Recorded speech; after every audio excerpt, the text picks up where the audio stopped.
What's going on YouTube? So every brand has a product that sets atop its lineup, and for luxury brands like Mercedes and BMW, where the entire lineup is already nice, their flagship vehicles are really something special. And that's the comparison today. Both brands' flagship sedans that set the benchmark for all their other products. The all-new Mercedes S-Class and the BMW 7 Series. This is the ultimate smackdown between the ultimate expressions of luxury. So, without wasting any time, let's go ahead and get started. Now, even though money probably isn't much of a consideration for those shopping in this segment, we will start off the video by breaking down the pricing of these two quickly. Beginning with the 7 Series, we have the 750i with xDrive all-wheel drive and a handful of options, for a total price of $114,116. Now for the S-Class, it always costs quite a bit more than the rivals, and that trend continues for the new generation. We have a more basic S500 today, but even still, the total price after options and destination is $117,535. This does place a $3,369 price difference between the two, which honestly does not matter at all for this price point. But getting started with the meat and potatoes of this video, let's dig into the exteriors. Obviously they are quite a bit different from each other, with the BMW looking pretty aggressive for this kind of vehicle. It has two large kidney grills dominating the front, while the new S-Class has a still large grille but with a less in-your-face look. Both of them also have beautiful and advanced LED lighting. Now heading to the sides, this is where you really start to get a sense of just how large and imposing these two are. They are nearly 210 inches long, which is the length of a Chevy Tahoe for reference. But as far as the wheels, they are quite different. The base 19-inch silver alloys look very subdued compared to the massive and nearly $6,000 21-inch contrast alloys on the BMW. And then finishing off the designs in the back, both simply ooze sophistication, with designs that are both simple yet elegant. Now heading on to some of the other features, both of them have heated power folding auto-dimming mirrors with blind spot monitoring. And both of them also come standard with the full gauntlet of safety systems, including automatic emergency braking with pedestrian detection, lane keeping assist, adaptive cruise control, and auto high beam headlights. An extra cool touch the Mercedes has actually allows the air suspension to raise on the sides if it senses a T-bone collision, which puts most of the collision forces into the frame. Finally, when it comes to warranties, both have 4-year 50,000-mile basic and powertrain warranties, but only the BMW comes with 3 years of complimentary maintenance. We're just getting warmed up here, so now let's go ahead and check out the uber luxury cabins before we take them out for a spin.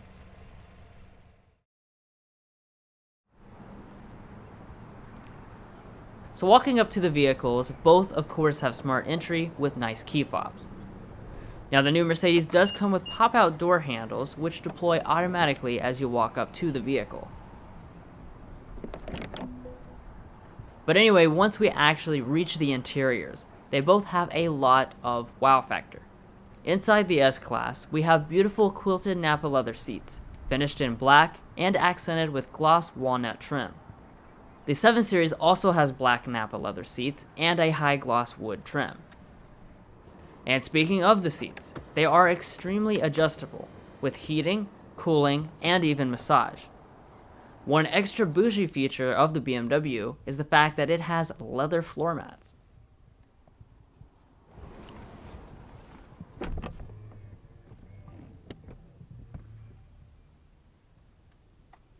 Once inside, we can talk about the cabin materials as a whole. Now, even though the BMW has the more traditional design and the Mercedes stands out more, the materials are very similar. Both have leather all over the upper dash and door trims, tons of real wood that runs through the middle areas, and then more leather and soft plastics on the lower surfaces.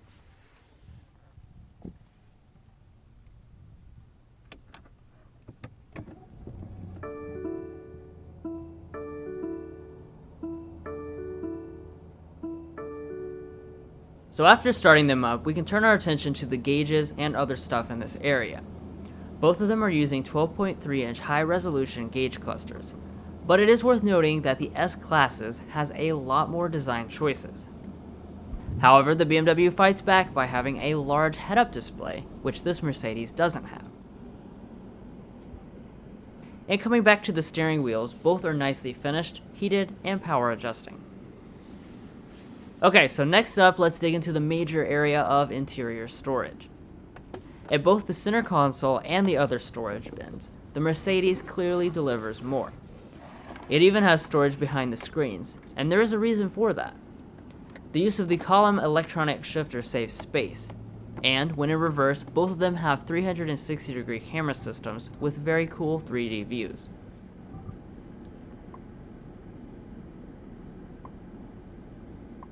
As far as climate controls, the BMW has standard 4-zone automatic ones, while the Mercedes has dual zone. Now let's go ahead and check out the audio systems.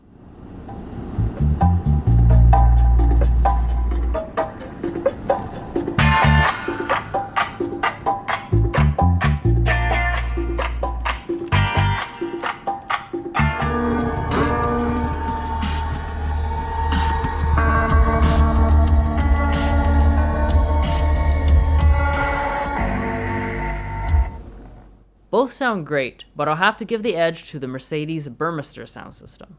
And as we come to the infotainment systems, they look very dissimilar, but they're actually a lot more similar in the feature set. Despite the different orientations, the screens are within 5% of each other at 12.3 and 12.8 inches. That being said, the S-Class is using the newest OLED technology that allows it to have a crisper look with darker blacks. Otherwise, they both have built-in navigation and wireless Apple CarPlay and Android Auto. Finally, the last things to mention up front are the auto-dimming mirrors and the large dual-panel sunroofs.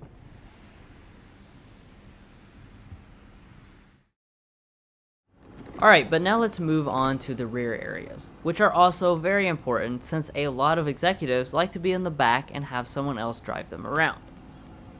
Both of these two are only sold in long wheelbase form in the US, so they have absolutely prodigious rear legroom and headroom measures. In this regard, they are also within 5% of each other. Now these two can be fully kitted out to basically be limos if you have the right equipment, but the ones we have today are more modest. That's not to say there aren't still more than enough features to keep you comfortable, with things like rear vents, plugs, and power sunshades. The Mercedes also has power side window shades as well. As I mentioned in the front, the rear doesn't have its own climate zones or controls in the S-Class, but both of them have heated rear seats. Our S-Class furthermore has ventilated rear seats and power recline. Interestingly, the trunks are not nearly as cavernous as the back seats, but the 750i does give you quite a bit more space. Both have foot-activated power trunks.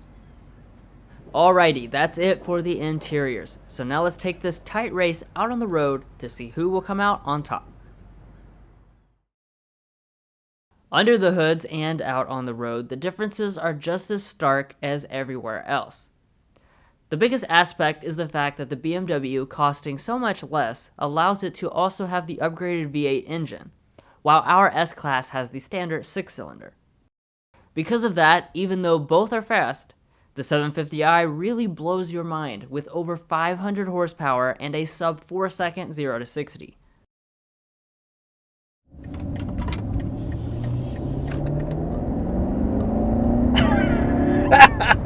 Wow.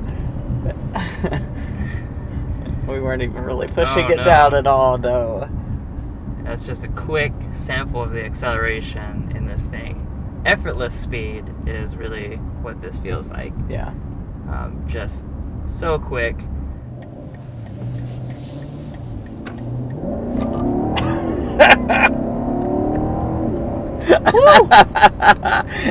Holy crap. That was 70 miles an hour. Wow. Oh my goodness. This thing is so fast. Yeah, and the coolest thing about it is just how manageable it is. You know, you might drive a 500 horsepower sports car, right?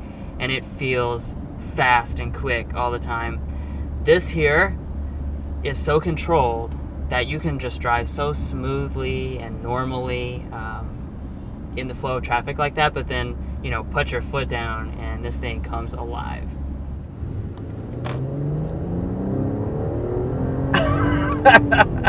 Wow. Dang. That's fast. That really is fast.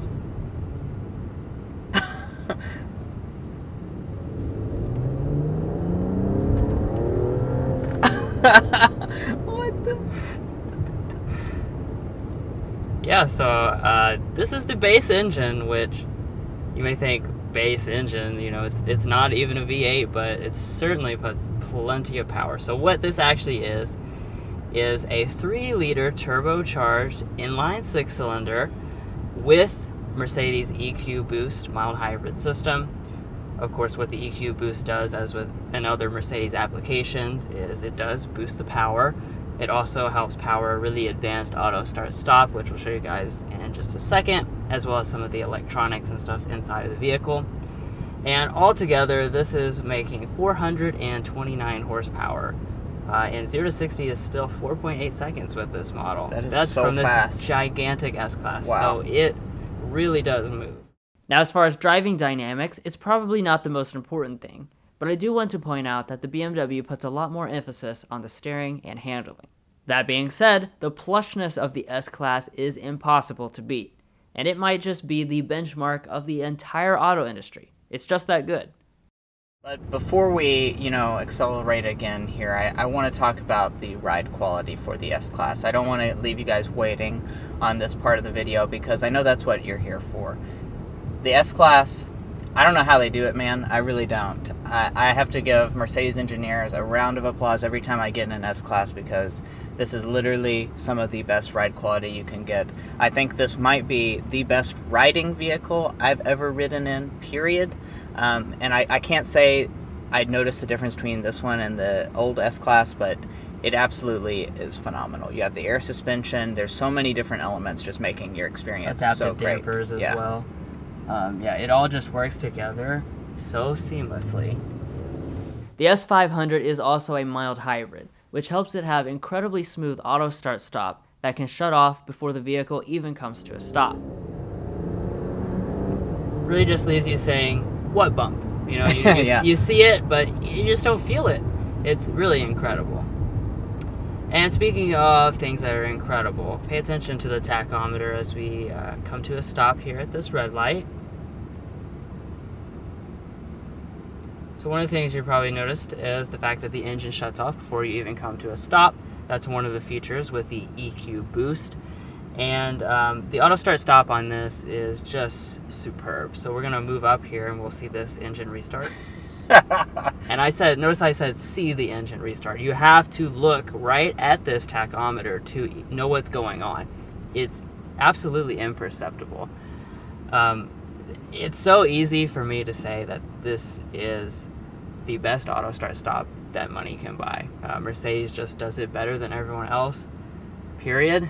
I mean, this is actually auto start stop. There's no reason you would ever turn it off because you cannot know that it's operating. But as pinnacle luxury vehicles, they also need to be quiet, and they both deliver incredibly low decibel readings at highway speed. We're sitting at 51.4 decibels. Wow. Very, very solid reading. Up to 55 here and get this sound level reading.